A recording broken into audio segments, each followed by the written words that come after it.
Hay una segunda luna que la NASA ha descubierto recientemente, es orgánica y está viva, es aterrador. Existe un objeto real que comparte la órbita de la Tierra en este preciso instante. Los científicos lo denominan cuasi-satélite.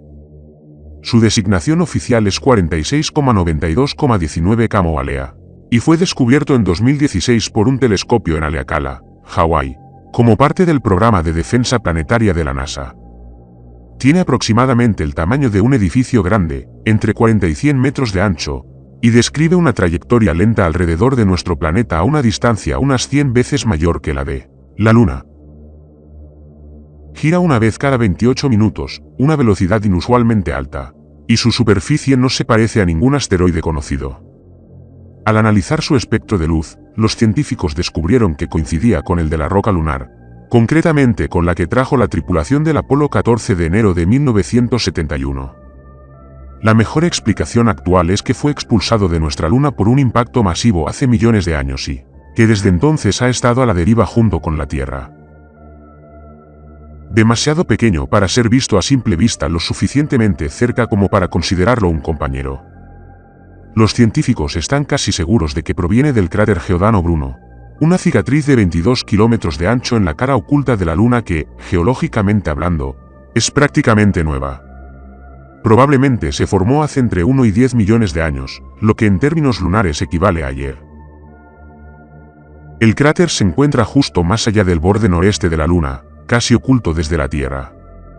Su sistema de rayos, las largas y brillantes estelas de escombros eyectados que se extienden desde los puntos de impacto, aún luce nítido, blanco y fresco, a diferencia de los cráteres más antiguos.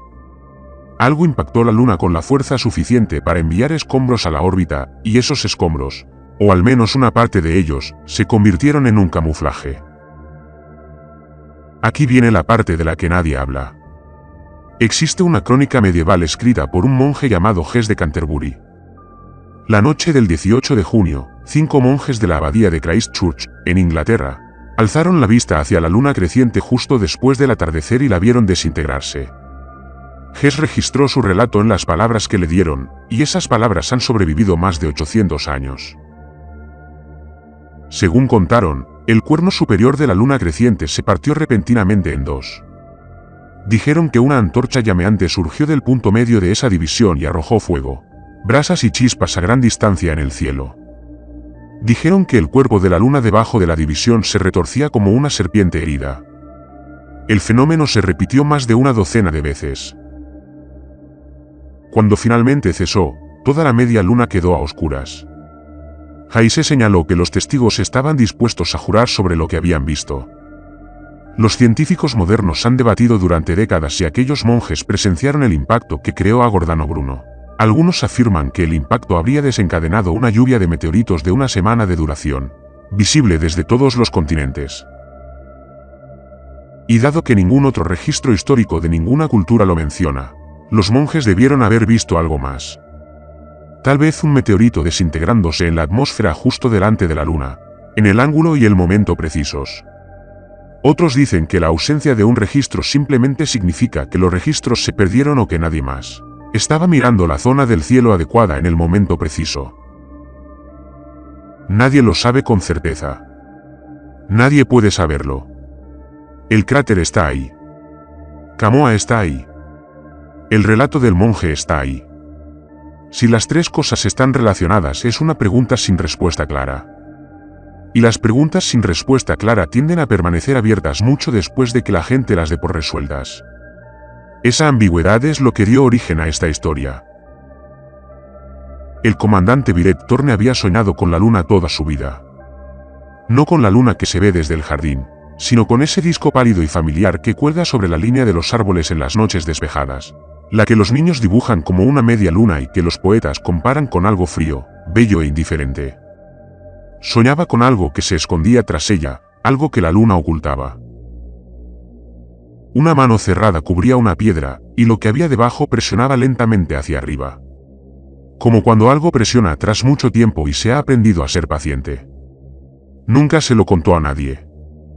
Era el tipo de sueño que se siente menos como un sueño y más como el recuerdo de algo que no se suponía que debías presenciar. Y, según la experiencia de Torne, Esas eran las cosas que uno debía guardar para sí mismo si quería conservar su carrera. Tenía 41 años cuando la NASA lo sacó de una misión rutinaria de reconocimiento orbital y le habló de Kamo Olea. No de la versión pública edulcorada, sino del cuasi satélite, la roca interesante. El curioso fragmento de escombros lunares que China planeaba visitar con su misión de retorno de muestras TAM-2, de enero de 2026. La versión real, la versión en la que un analista de objetos de cielo profundo llamado Arlan Dace, que trabajaba en el turno de noche en el laboratorio de propulsión a chorro en Pasadena, había estado cotejando décadas de imágenes lunares de archivo y notó que el objeto se había movido, no derivado, no oscilado en su trayectoria habitual en espiral como lo había estado haciendo de forma predecible y sin incidentes durante toda la duración de su observación registrada. Se desplazó 17 kilómetros de su posición original en 72 horas y luego se quedó completamente inmóvil, como si hubiera dado un paso deliberado y ahora esperara a ver qué sucedía. Dace dio la señal de alerta a las 4 de la mañana y a las 6 ya estaba clasificado. Al mediodía se estaba reuniendo una tripulación. Para la semana siguiente, Thorne había recibido instrucciones, autorización y un expediente de misión que aún no tenía nombre oficial. El expediente era delgado. Su contenido, no tanto. El objeto, ahora que las imágenes de alta resolución apuntaban directamente hacia él en lugar de rodearlo, no era lo que nadie esperaba. Desde la distancia, parecía un cuerpo rocoso más del sistema solar interior. Áspero, gris y salpicado de pequeños impactos. El tipo de superficie común y corriente que llena el fondo de todas las fotografías del espacio profundo jamás tomadas. Pero donde el campo de escombros de Giordano Bruno debería haber formado un terreno irregular, había estructuras, no formaciones geológicas, no el tipo de crestas y elevaciones que se forman naturalmente cuando la roca se enfría y se contrae a lo largo de millones de años. Estructuras deliberadas. Largos y bajos muros dispuestos en líneas convergentes que se extendían hacia el interior, hacia el núcleo del objeto, tallados en el mismo silicato lunar que la superficie circundante, pero con una forma que carecía de explicación natural. Algo que no debería haber estado allí y que, sin embargo, llevaba allí muchísimo tiempo. Las palabras exactas en el informe fueron que parecían haber sido construidas por algo que sabía lo que hacía. La tripulación asignada a la misión estaba compuesta por 5 personas, Thorne como comandante, algo que él comprendía, y el Dr. Arboscade como xenoarqueólogo de la misión. Un título que merecía una pausa, pues el hecho de que la NASA contara con un xenoarqueólogo en su plantilla decía mucho sobre lo que ciertas personas dentro de la NASA siempre habían creído en secreto que existía ahí fuera.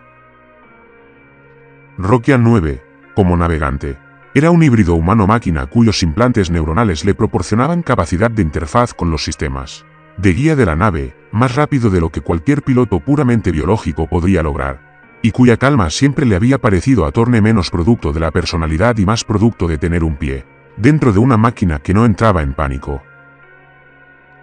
NYX Caldera, jefa de seguridad, era una antigua especialista en operaciones encubiertas cuyo historial de servicio era casi totalmente clasificado y que, en su primera sesión informativa sobre la misión, declaró rotundamente que no confiaba en la NASA, que no confiaba en los parámetros de la misión y que creía que todo había sido diseñado en torno a información que alguien de un nivel superior ya había decidido no compartir con la tripulación. Y Tamsin Kuel, una lingüista que había dedicado 15 años al estudio de sistemas de comunicación preescritos, símbolos y marcas, e instrucciones talladas que precedían a cualquier lenguaje escrito conocido, y que, por lo que Thorne podía percibir, era la persona más tranquila en cualquier habitación a la que entraba, lo que significaba que o bien era extraordinariamente serena o aún no había comprendido la magnitud de la misión que les habían encomendado. El lanzamiento tuvo lugar un jueves por la mañana a principios de la primavera. El comunicado de prensa oficial describía un estudio técnico de un objeto cercano a la Tierra, una descripción tan precisa como describir una habitación cerrada simplemente como una habitación. La nave se llamaba Ardan, nombre que Thorne había elegido porque Ardan era una palabra antigua que significaba bosque salvaje, un lugar que existía más allá de los límites cartografiados del mundo conocido, un lugar con sus propias reglas. Nadie de la tripulación cuestionó el nombre. En retrospectiva, cree que todos lo entendieron. El tránsito duró 11 días. Durante la mayor parte de ese tiempo, Camaroa no parecía nada. Una tenue mancha en el borde de la señal óptica de largo alcance, que se fue aclarando lentamente a medida que se acercaban, reduciéndose gradualmente a una forma que aún parecía insignificante a 500 kilómetros, pero que a 200 kilómetros empezó a resultar extraña. Era difícil expresar con palabras lo inapropiado de la situación. Thorne lo intentó varias veces en su diario de misión, pero borraba constantemente lo que escribía porque nada sonaba como el informe de un comandante de alto rango de la NASA. Todo sonaba como el informe de alguien que sentía un miedo que aún no comprendía del todo. Lo más cerca que estuvo fue esto. Parecía que estaba esperando. No pasivamente, no como espera una roca, sino como espera algo con conciencia cuando lleva esperando el tiempo suficiente como para que la espera misma se haya convertido en una especie de acción. Al tercer día, Rock informó que sus implantes de navegación mostraban una corrección de rumbo que nunca había introducido. Un rumbo, preciso e insistente, que apuntaba a un punto específico en la superficie del objeto. Se lo mostró a Thorne y se quedaron de pie en el estrecho pasillo principal de la nave, mirando la pantalla durante un buen rato en silencio. Rock dijo en voz baja que ya había ocurrido 3 veces, que cada vez que lo solucionaba, la corrección volvía a aparecer en menos de una hora, y que las coordenadas a las que apuntaba correspondían al punto más profundo y estructuralmente más denso del complejo visible en las imágenes de la superficie. Thorne le dijo que lo registrara y que no dijera nada a los demás todavía. Luego regresó a su litera, se tumbó en la oscuridad y pensó en el sueño que había tenido desde niño. La luna como una mano cerrada y qué hace una persona cuando aquello con lo que ha soñado toda su vida resulta ser real, a la vez, algo que debería haber dejado en paz. El incidente con el sistema de comunicaciones ocurrió el 8º día y alteró la atmósfera de la nave de tal manera que ni las sesiones informativas ni la compostura profesional pudieron corregirlo por completo. Todos estaban despiertos, reunidos en la cabina principal para una revisión rutinaria de los sistemas, cuando el receptor de largo alcance se activó en una frecuencia que debería haber estado libre y comenzó a transmitir una voz humana. Hablaba inglés. Hablaba despacio y con total claridad. Y leía en orden el nombre completo de cada persona a bordo del Ardan: Thor, Boscade, Jan 9, Caldera, Kuel. Llegó al final de la lista, hizo una pausa de 4 segundos y luego volvió a empezar desde el principio. Caldera ya tenía la mano en su arma antes de que Thorne pudiera decir nada. Tams y Kuel permanecieron muy quietos a la mesa y escucharon su propio nombre 3 veces a través del receptor, con una voz sin acento identificable, sin inflexión regional, sin ninguna cualidad que sugiriera que alguna vez hubiera necesitado respirar, dormir o existir dentro de un cuerpo cansado. Rock aisló la señal y confirmó que no se trataba de un bucle, ni de una grabación, ni de nada generado por los propios sistemas de la nave. Provenía de algún lugar más allá de ellos. La frecuencia que utilizaba no estaba asignada a ningún protocolo de comunicación conocido en ningún catálogo, al que Rock pudiera acceder, y él tenía acceso a todos ellos. Cuando Thorne ordenó apagar el receptor, la voz cesó. Cuando Rock lo volvió a abrir 40 minutos después, solo para comprobarlo, la frecuencia estaba completamente silenciosa, como si la voz hubiera dicho lo que tenía que decir y se hubiera contentado con esperar. Nadie durmió bien después de eso. Nadie habló del hecho de que nadie estaba durmiendo bien. La nave continuó avanzando. Entraron en órbita el día 11 y las estructuras se volvieron reales de una manera para la que 11 días de imágenes no los habían preparado. Desde la órbita baja, las paredes se extendían kilómetros a lo largo de la superficie en todas direcciones, convergiendo, estratificándose, alimentándose hacia el centro profundo del objeto con una determinación que hizo que Boscade presionara ambas manos contra el puerto de observación y las mantuviera allí durante un largo rato. Sin hablar ni señalar, simplemente presionó como si necesitara sentir algo sólido, y el vidrio era lo más parecido. El material era la misma roca silícea que componía el resto del cuerpo de Camoa. La misma sustancia que coincidía con las muestras del Apolo 14 y el campo eyector de Giordano Bruno. El mismo material lunar ancestral que había estado flotando en una lenta órbita alrededor de la Tierra durante millones de años. Pero había sido trabajado, cortado, ajustado y dispuesto con una precisión que ningún proceso geológico podía explicar ni ninguna fuerza natural podía producir. Thorne le preguntó a Boscade en voz baja si alguna vez había visto algo parecido. Permaneció en silencio el tiempo suficiente para que él pensara que no iba a responder. Entonces dijo que había visto algo similar en unas notas. En las notas de otros investigadores, específicamente. Él preguntó, ¿en qué notas? Ella dijo que se lo diría cuando las tuviera a la vista y hubiera confirmado sus sospechas. Él la miró a la cara cuando lo dijo y comprendió que ya lo había confirmado y que estaba ganando tiempo antes de tener que decirlo en voz alta. Aterrizaron en una depresión poco profunda en el borde exterior del complejo, un cráter de impacto liso que parecía un umbral natural a la entrada de un largo corredor descendente de piedra labrada. La gravedad era anómala, y les llevó unos minutos adaptarse. No era menor de lo que habían predicho los cálculos. Ni mayor, simplemente incorrecta. La particular extrañeza de algo casi familiar, pero no del todo, como una palabra en tu lengua materna pronunciada por alguien con una voz ligeramente distinta. Sus cuerpos lo registraron y no supieron cómo reaccionar. Las estructuras de cerca eran más antiguas de lo que Thorne había previsto. El silicato en bruto bajo la superficie se había formado al mismo tiempo que la luna, comprimido y endurecido en los mismos procesos de acreción ancestrales que dieron origen al sistema solar hace 4.000 millones de años. Pero la forma era diferente. Era reciente, o lo suficientemente reciente como para que los bordes de la piedra tallada aún estuvieran limpios, y las esquinas conservaran su geometría de una manera que las superficies expuestas a la erosión prolongada del bombardeo de micrometeoritos no conservan a lo largo del tiempo geológico. Alguien había estado aquí. No hace millones de años, ni miles de millones, sino algo más cercano a miles o decenas de miles, o una cifra que estuviera al menos en el mismo orden de magnitud que la historia humana registrada. También se dirigió directamente a los grabados como si los hubiera estado esperando. Cubrían todas las superficies verticales del interior de la entrada del corredor, densos y uniformes, tallados con una herramienta que había mantenido la misma presión y la misma profundidad de trazo a lo largo de lo que resultó ser varios kilómetros de inscripción continua. Permaneció de pie frente a la sección más cercana durante un buen rato, con la cabeza ligeramente inclinada hacia la izquierda, moviendo los labios en silencio. Thorne la observó sin decir nada. Ya la había visto trabajar antes y sabía que aquel silencio significaba que estaba leyendo, no traduciendo.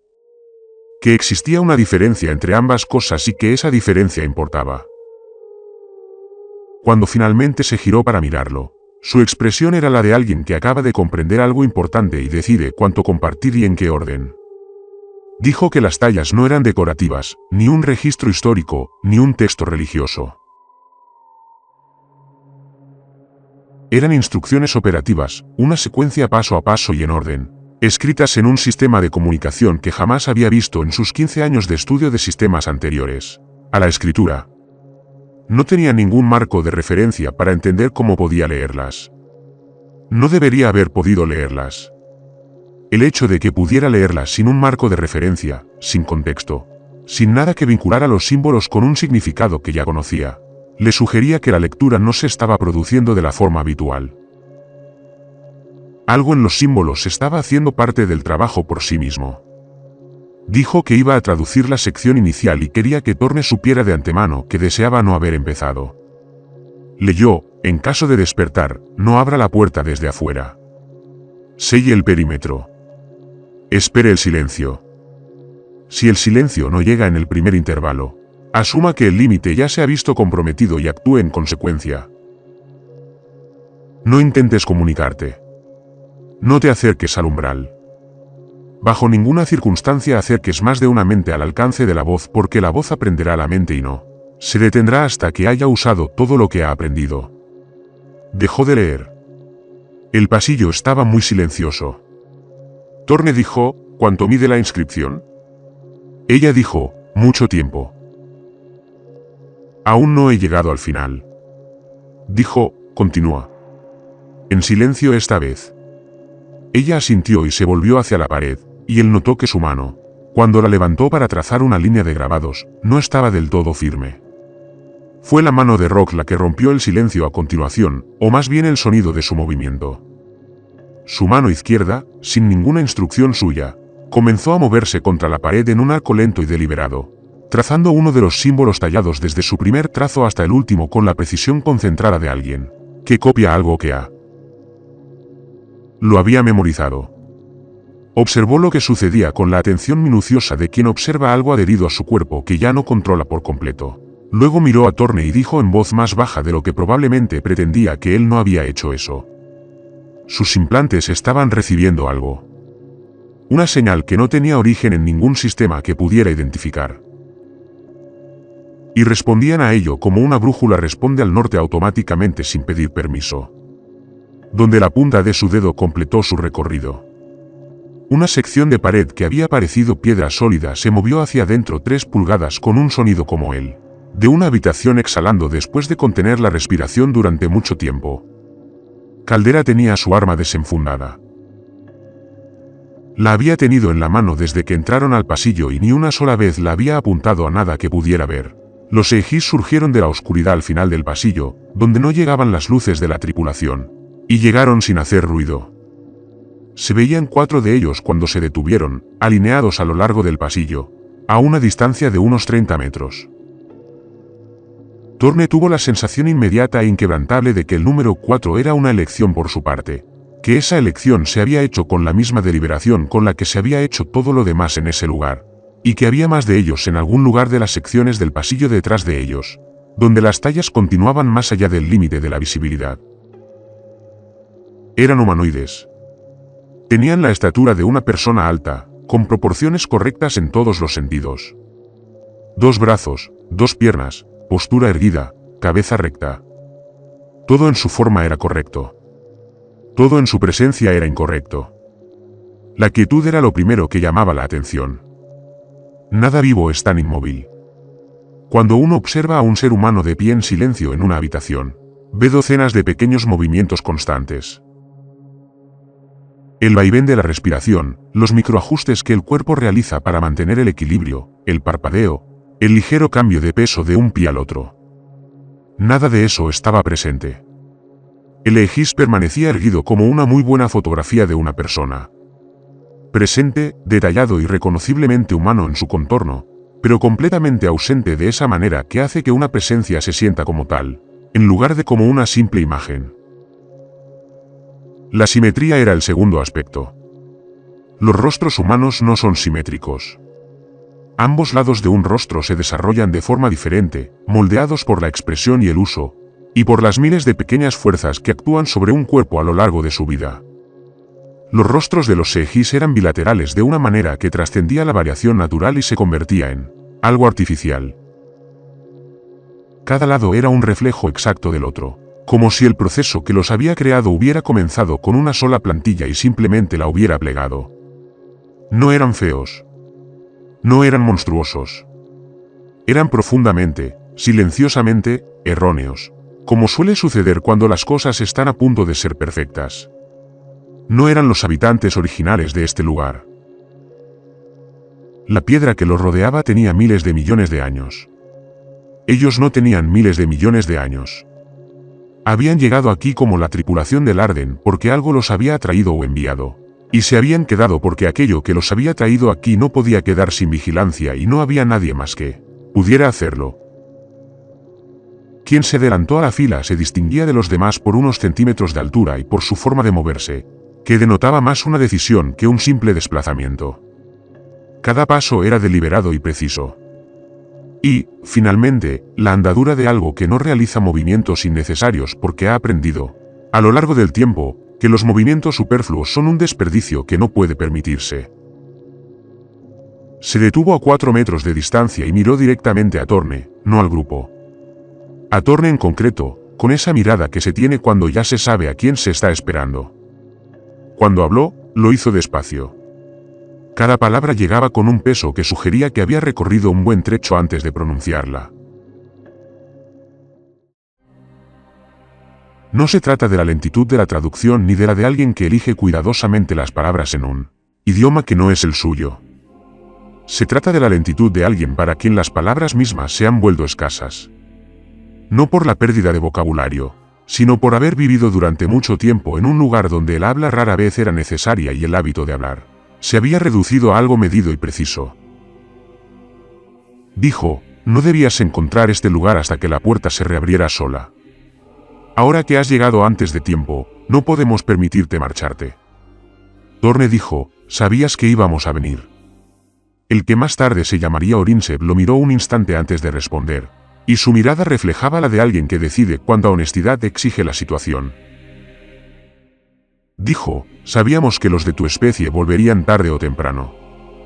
No sabíamos cuándo. Hemos estado aquí desde la última vez que vinieron y seguiremos aquí después, si es que hay un después. Caldera lo dijo en voz alta y con la claridad particular de alguien que se ha entrenado para no dejar que el miedo se refleje en su voz. Nadie se queda en ningún sitio y a nadie se le impide marcharse. Somos un equipo de reconocimiento y volvemos a nuestro barco. Los que salían giraron la cabeza hacia Sir al unísono. No como un grupo de personas gira hacia un sonido, cada uno su propio ritmo y desde su propio ángulo. Al unísono, como gira un solo objeto, cada parte moviéndose a la vez por la misma señal. Caldera no retrocedió. Torne no lo esperaba. La jefa Cade dio un paso al frente. Pasó junto a Torne, traspasando la barrera invisible que los 5 habían mantenido inconscientemente entre ellos y la Aegis, y caminó hacia Orinseb, deteniéndose lo suficientemente cerca como para tener que alzar ligeramente la vista para encontrarse con su mirada. Y ella le dijo que necesitaba ver la estructura central, que sabía que estaba allí, que había pasado 12 años leyendo sobre ella en fragmentos, en notas a pie de página, en los márgenes de documentos de investigación que habían sido sustraídos discretamente de los archivos públicos, y reemplazados por nada. Y no se iría de allí, después de haber estado tan cerca, sin verla con sus propios ojos. Orseb la miró durante mucho tiempo, el tiempo suficiente para que Torne comenzara a contar los segundos y se detuviera cuando llegó a 30. Entonces Orinseb dijo, ya sabes lo que vas a encontrar. Boscade dijo, sí. Él dijo, saberlo de antemano no ha facilitado históricamente la visión. Ella dijo, yo también lo sé. Él dijo, el corredor es largo. Lo que sientes al acercarte al centro se intensificará a medida que desciendas. Si en algún momento quieres parar, dímelo y pararemos. Nadie aquí te obligará a acercarte más de lo que puedas soportar. Ella dijo, lo agradezco. No pediré que paremos. Él la miró un instante más. Y entonces, con la deliberación de quien abre una puerta, se hizo a un lado. El corredor descendía durante casi 1 kilómetro antes de ensancharse en la cámara central. Y el descenso en sí fue toda una lección. La extraña sensación que Torne había experimentado desde el aterrizaje, la ligera alteración de la gravedad, la sensación de estar en un espacio casi familiar pero no del todo, se intensificaban a medida que descendían, de una manera que se asemejaba menos a una sensación física y más a una presión tras los ojos. Una leve pero persistente sensación de algo enorme cerca que no quería ser ignorado. No lo mencionó. Observó a los demás y vio que ellos también lo sentían. Que Tamson había dejado de tomar notas porque tenía las manos ocupadas, impidiendo que las paredes parecieran moverse, que incluso la mandíbula de Kalira se había tensado de una manera que indicaba que estaba lidiando con algo, para lo que no se había preparado. Y entonces el pasillo terminó y la cámara se abrió y las luces que llevaban llegaron hasta ella y no encontraron nada al otro lado. Y Torne comprendió por primera vez la verdadera magnitud de lo que había dentro de aquel objeto. La cámara era inmensa. No inmensa como las grandes habitaciones, donde se pueden ver las paredes y el techo y comprender las dimensiones, aunque te impresionen. Inmenso, como el interior de algo no debería ser dado su exterior. El objeto desde la órbita parecía lo que era, un fragmento de roca lunar, aproximadamente del tamaño de una manzana, de 40 a 100 metros de diámetro, según la medición. La cámara en cuya entrada se encontraban era mucho más grande, significativamente más grande. La física del asunto no se resolvía en algo que Torne pudiera sostener sin soltar algo más. Lo que sus luces revelaron fue el mecanismo. No había otra palabra para describirlo, y Torne dejó de buscar una a los 30 segundos de verlo. La cámara no era una habitación. No era un espacio ceremonial, ni un salón, ni una bóveda en ningún sentido que impliquen esas palabras. Era un dispositivo, como un motor o una cerradura. Cada componente estaba presente porque cumplía una función y su posición era necesaria para que dicha función se llevara a cabo. Las paredes, donde llegaba la luz, estaban cubiertas con los mismos densos grabados que adornaban los pasillos exteriores. Pero aquí las tallas tenían una cualidad que no había percibido. En los pasajes superiores, una urgencia que se transmitía incluso sin leerlas. Una repetición de ciertas secuencias que sugería que los constructores sabían que esta sección podría ser leída, bajo presión por alguien asustado, y habían escrito en consecuencia, como si comprendieran que la comprensión se reduce cuando el cuerpo está inundado de adrenalina, y hubieran intentado compensarlo repitiendo lo importante. En el centro había una puerta. No era una puerta, ni un arco, ni un umbral, ni una abertura. Una puerta sellada, incrustada en la profunda piedra del muro del fondo de la cámara con la misma precisión absoluta que todo lo demás en este lugar. Las juntas entre la puerta y la roca circundante eran tan estrechas que la luz no encontraba atisbo en ellas.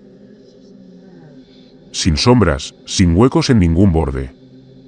Era tan alto que Thorne tuvo que inclinar la cabeza hacia atrás para ver la parte superior. Y aún así, la parte superior no era del todo visible y se diferenciaba del resto de la estructura de una manera que sus ojos captaron de inmediato, aunque su mente se resistió durante varios segundos antes de aceptarla. El resto de la estructura se había construido hacia afuera, en anillos y capas alrededor de este punto, añadiendo piedra, peso y densidad entre esta puerta y el universo exterior. Construyendo hacia la contención.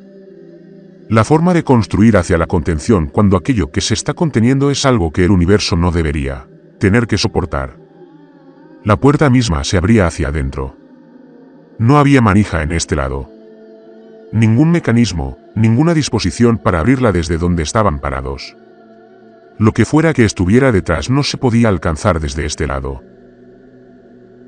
Solo podía abrirse si algo del otro lado deseaba fervientemente abrirlo. Y esa cosa del otro lado deseaba fervientemente abrirlo. El pulso llegó antes de que Thorne se diera cuenta de lo que era. Una presión baja y enorme en el pecho que no tenía nada que ver con el sonido. Llegando a intervalos lentos con la paciencia de algo que ha estado haciendo esto durante más tiempo del que ha habido personas en la Tierra para sentirlo. No era aleatorio. No era constante. Estaba probado. Cada pulso ligeramente diferente del anterior. Sondeando, explorando la respuesta. La forma en que presionas diferentes puntos de una superficie cuando intentas encontrar el lugar donde dar a nadie. Habló durante mucho tiempo. Calera finalmente dijo con voz reducida a su mínima expresión funcional, ¿qué hay ahí dentro? Boscade dijo algo que no se podía dejar escapar. Se giró para mirarlos. Y lo que se reflejaba en su rostro no era pánico, ni lágrimas, ni el tipo de miedo que hace gritar a la gente. Era esa expresión más silenciosa que surge después de haber procesado el miedo, de haber analizado las implicaciones, de haber llegado a la conclusión y de haber descubierto que la conclusión es peor que el miedo en sí. Parecía alguien que había pasado 12 años preparándose para una conversación y que ahora, al llegar a ella, se había dado cuenta de que la preparación no era lo mismo que la disposición. Dijo, necesito que entiendas lo que estamos parados dentro. Cada corredor sobre nosotros, cada pared, cada instrucción tallada y cada pasaje sellado y cada una de esas personas que están de pie en la oscuridad, arriba, que han estado aquí desde antes de cualquier registro de nuestra historia. Todo, cada detalle, fue construido para resolver un único problema, esa puerta. Y el problema no radica en que sea difícil de abrir, sino en que lo que sea que haya detrás ha intentado abrirla desde antes de que existiera la estructura. Y la estructura se construyó porque quienes la construyeron comprendieron que, con el tiempo, lo lograrían. No lo construyeron para detenerlo. Lo construyeron para ralentizarlo, para ganar tiempo, para que el intervalo entre intentos fuera lo más largo posible y para que cada intento le costara a la cosa detrás de la puerta tanto esfuerzo como pudieran incorporar en los sellos. Hizo una pausa y miró directamente a Thorne, dijo. Y el objeto no se movió la semana pasada debido a una deriva orbital o una anomalía gravitacional. Se movió porque lo que había dentro cambió de posición. Había permanecido inmóvil durante mucho tiempo y ahora se movía de nuevo, lo que significaba que había encontrado algo por lo que dirigirse. El pulso volvió a latir más despacio. O quizás el cuerpo de Thorne simplemente se estaba adaptando. Del mismo modo que los ojos se adaptan a la oscuridad hasta que lo que antes era invisible empieza a parecer una especie de luz. Miró a Orinsep, que los había seguido hasta la cámara y estaba de pie en la entrada del corredor con las manos a los lados y el rostro reflejando la expresión de alguien que ya había dado esa noticia antes y sabía que no había forma de darla, que facilitara su recepción. Thorne dijo, la luna, nuestra luna, la posición que ocupa directamente frente a este objeto, bloqueándolo desde cualquier línea de visión desde la Tierra. Dijiste que lo colocaron allí. Sí, dijo Orb. Thorne preguntó, ¿por quién? Por la gente que construyó esta estructura. Entendieron que si tu especie encontraba este lugar antes de que el límite se estabilizara por completo, la cosa que hay dentro te usaría. No necesitaría atravesar la puerta. Solo necesitaría acercar a alguien lo suficiente al umbral con la susceptibilidad adecuada, y haría el resto a través de ellos. Esconder este objeto tras tu luna no era la solución perfecta. Era la solución disponible. Un gesto de bondad hacia una especie que aún no sabía que la necesitaba. Thorne dijo, y lo encontramos de todos modos. Osep dijo, tenían permiso para encontrarlo. Hay una diferencia. Lo que hay dentro ha estado hablando con su especie desde mucho antes de que tuvieran el lenguaje para describirlo. ¿Qué estaba sucediendo? Habla en el espacio entre el sueño y la vigilia. Siembra imágenes y recuerdos fragmentados en las mentes más receptivas y es paciente con ellas. Y espera hasta que la tecnología, la curiosidad y la particular combinación de ambición y ceguera que define a tu especie acerquen lo suficiente a ese lugar. No movió este objeto para avisarte. Lo movió porque está despertando y el movimiento fue un síntoma. La señal llegó mucho antes. La señal ha estado llegando durante 10.000 años. Thorne pensó en el sueño. La mano cerrada, la presión desde abajo, la sensación presente en el sueño desde que era tan joven que no podía ubicar el primer recuerdo del mismo. Algo lo esperaba específicamente y había elegido esa espera deliberadamente porque ya había decidido que vendría. Dijo, me dijiste que habíamos estado aquí antes. Que los de nuestra especie abrieron esta puerta antes. Necesito que me cuentes el resto. Osep guardó silencio el tiempo suficiente para que el pulso se escuchara 2 veces más antes de que respondiera. Dijo, la última vez que los de tu especie llegaron a este lugar, la frontera era más reciente.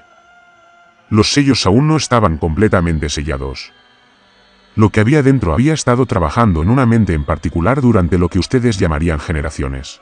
Hablándole de la manera en que habla, capa por capa, no con palabras, sino con imágenes e impulsos que se sentían como los propios pensamientos de la persona, en lugar de algo impuesto desde afuera. Cuando esa persona llegó aquí, aquello que había dentro no necesitaba enseñarle nada. Solo necesitaba guiar sus manos a través de la secuencia final. La puerta se abrió. La cerramos de nuevo. El costo de cerrarla una vez abierta no es un costo que pueda describirte en un lenguaje que comprendas. Tu gente que sobrevivió al cierre no sobrevivió intacta. Y el recuerdo que conservaban de lo que había sido, de lo que se había abierto y de cómo se veía antes de que lo selláramos de nuevo, les fue arrebatado después, porque dejarlo con él habría sido algo peor que un acto de bondad. Miró a Thorne y dijo que lo que los supervivientes llamaban en el tiempo anterior a que les quitáramos el recuerdo, era el cielo que se rompía, porque así se veía desde fuera. Una abertura en el cielo donde se veía algo al otro lado, y luego el cielo cerrándose de nuevo. Y esa cualidad específica de error que tiene el universo después de haber sido abierto y sellado en el mismo instante. Del mismo modo que una cicatriz curada no es lo mismo que una piel que nunca fue cortada. Dijo que la marca de eso no está en tu historia. Está en tu sangre, en el sueño particular que algunos de los tuyos nacen llevando, que no pueden explicar ni olvidar del todo, y que funciona como la forma en que esta cosa marca a aquellos que pretende usar cuando llegue el momento de nuevo. Thorne no se movió durante un largo rato después de eso. Era consciente de los demás a su alrededor, de Tanzin de pie muy quieta cerca de la pared. de Kalira observando la entrada de la cámara con atención concentrada, de alguien calculando distancias, de Boscade con los ojos cerrados y los brazos cruzados fuertemente sobre el pecho. Era consciente del pulso que seguía llegando a intervalos lentos, probando, siempre probando. Y era consciente de algo más. Algo que había estado presente desde antes de que entraran en la cámara. De lo que había sido consciente desde mucho antes. Desde el tercer día en el Arden, cuando los implantes de Rock comenzaron a recibir una señal para la que no estaban diseñados. Una sensación de reconocimiento tan profunda y completa que no tenía ninguna cualidad emocional asociada. Ni miedo ni asombro, solo el reconocimiento plano e innegable de algo conocido. Ya había estado aquí antes. No en este cuerpo, no en esta vida, no de una forma que pudiera recordar en su historia personal, pero había estado aquí antes de alguna manera que precedía a la historia a la que tenía acceso. Y aquello que estaba tras la puerta lo sabía, y lo había estado esperando con la misma paciencia con la que había presionado contra el límite, con constancia y sin prisa, porque comprendía que la espera terminaría. Entonces Rock emitió un sonido que no era una palabra y Thorne se giró. Rock caminaba. Caminaba con una fluidez y una seguridad que no tenían nada que ver con la cautela de alguien que se mueve por un espacio desconocido bajo una gravedad incierta. Caminaba como camina alguien que sabe exactamente a dónde va y que lleva mucho tiempo yendo allí, en alguna versión de sí mismo que precede a la caminata. Se dirigía hacia la puerta. Tenía la mano izquierda levantada y los dedos describían el arco que Thorne había visto antes en el pasillo superior, pero ahora era más amplio, más complejo, más lento, extendiéndose hacia puntos que no eran visibles más que aire, trazando una secuencia con la precisión de quien completa una tarea que ha ensayado hasta que el ensayo y la ejecución ya no se distinguen. Caldera no dudó. Recorrió la distancia que la separaba de Rock en 3 zancadas largas y lo golpeó con la fuerza suficiente para desestabilizarlo. El hombro impactó contra sus costillas, su peso lo empujó lateralmente contra la pared. Cayó al suelo y permaneció allí 2 segundos, luego se incorporó y su rostro era el mismo. Y su voz era la misma. Y la voz dijo sin particular emoción que solo se necesitaba una persona para completar el último paso y que él era la opción más práctica, que esto sería breve y que resistirse prolongaría innecesariamente la duración. Kalira dijo con una claridad que llenó toda la cámara, no. Lo golpeó de nuevo con más fuerza, con la intensidad concentrada de quien ha tomado una decisión y la ha ejecutado por completo. Y esta vez se quedó abajo.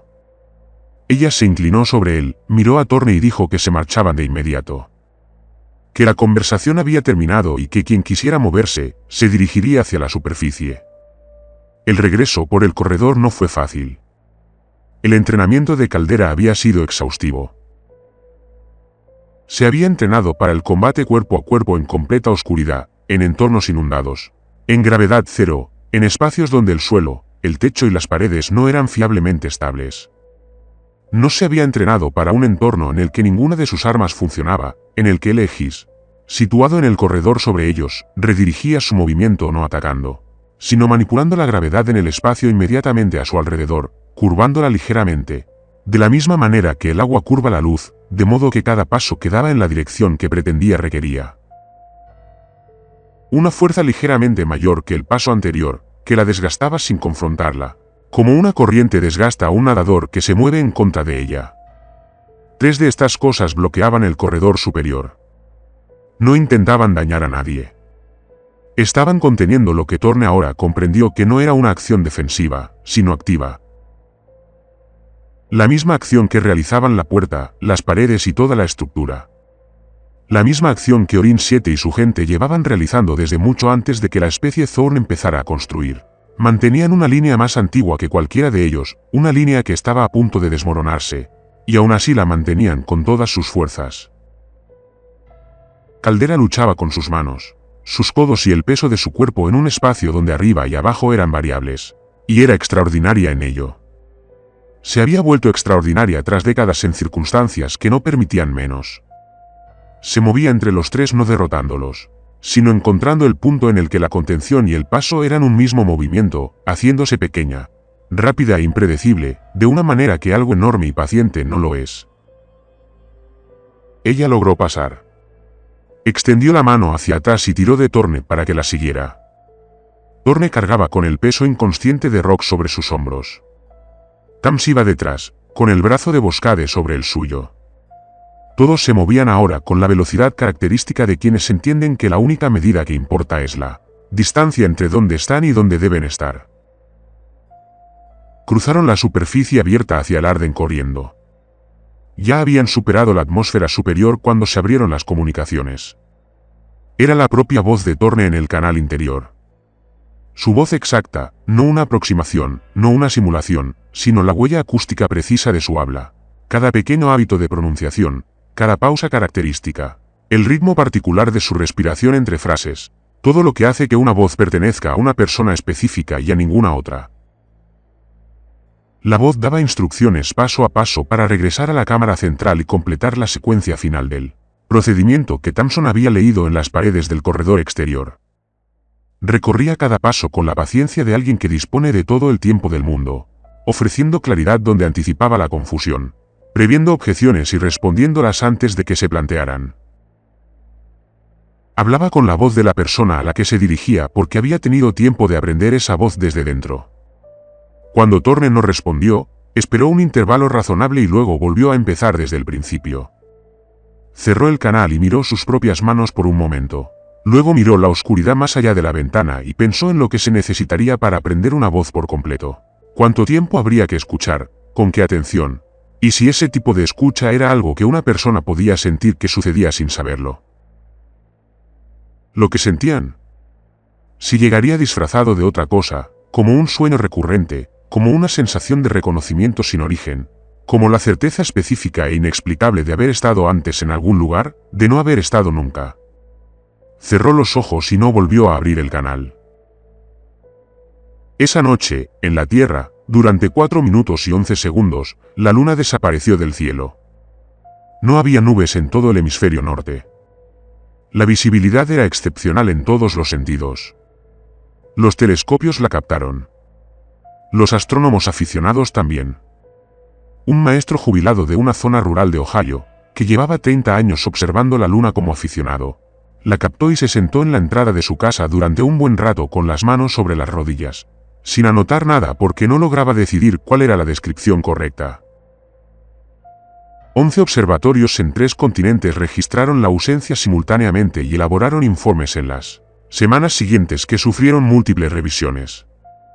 Cada versión era un poco más cautelosa en su lenguaje que la anterior. Cada versión se alejaba un poco más de lo que los instrumentos habían registrado realmente.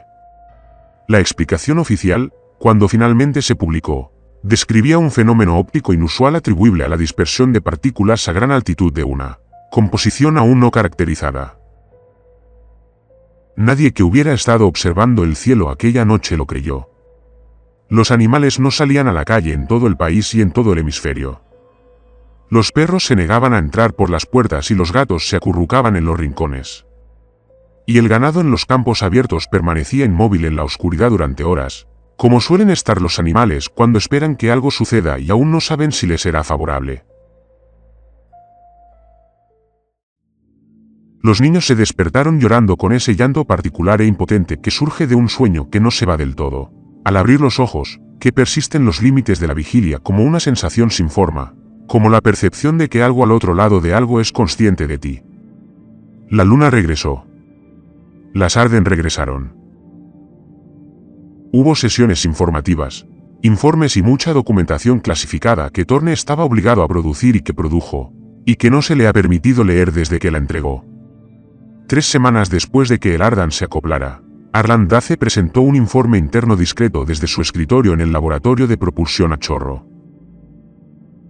El mensaje iba dirigido a una lista de distribución de 7 personas, todas ellas con un cargo lo suficientemente importante como para que sus nombres no aparecieran en los directorios públicos de la agencia. Thorne no figuraba en la lista.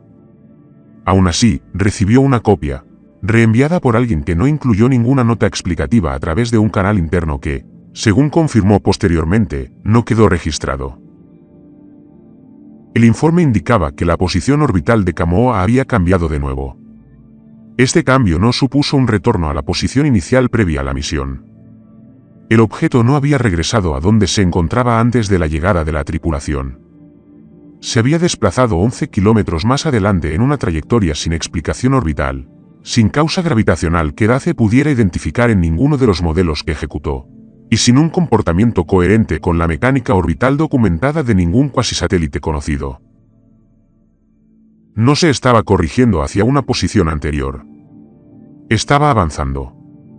En un párrafo cerca del final del informe, escrito con el lenguaje mesurado y matizado de alguien que sabe que lo que está a punto de decir será leído por personas que tienen razones para querer que suene menos alarmante de lo que realmente es, Dace señaló que la noche anterior, en observaciones registradas desde 3 instalaciones independientes, Kamo Olea había proyectado una sombra que no correspondía al ángulo del Sol. No se trataba de un artefacto de la imagen, ni de un error del instrumento, sino de una sombra originada por una fuente de luz distinta al Sol, que caía en una dirección sin explicación externa, como si el objeto hubiera comenzado a generar internamente algo con propiedades de luz y lo estuviera proyectando hacia afuera sin una fuente. Thorne leyó el informe en su oficina al final de un largo día y se quedó pensativo un rato. Pensó en Orsep, apoyado contra el muro tallado en los últimos minutos antes de que despegara el Adane, y en la forma en que Orsep lo había mirado con esa expresión particular de alguien que no teme lo que se avecina, pero que está muy cansado de verlo acercarse. En esas últimas palabras lentas y costosas había dicho: ya fracasamos una vez. Vuestros lo abrieron. Nosotros lo cerramos de nuevo. El cierre rehizo el mundo de maneras sutiles que vuestros lo sintieron sin comprender, y el recuerdo fue arrebatado porque el recuerdo era peor que el olvido. Pero olvidar no es lo mismo que no haber sucedido.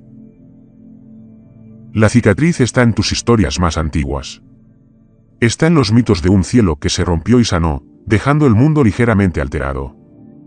Un poco más silencioso, un poco menos de lo que era antes. Has contado esa historia en unos 100 idiomas durante 10.000 años, y en cada relato la has descrito como algo que terminó. Pero no terminó.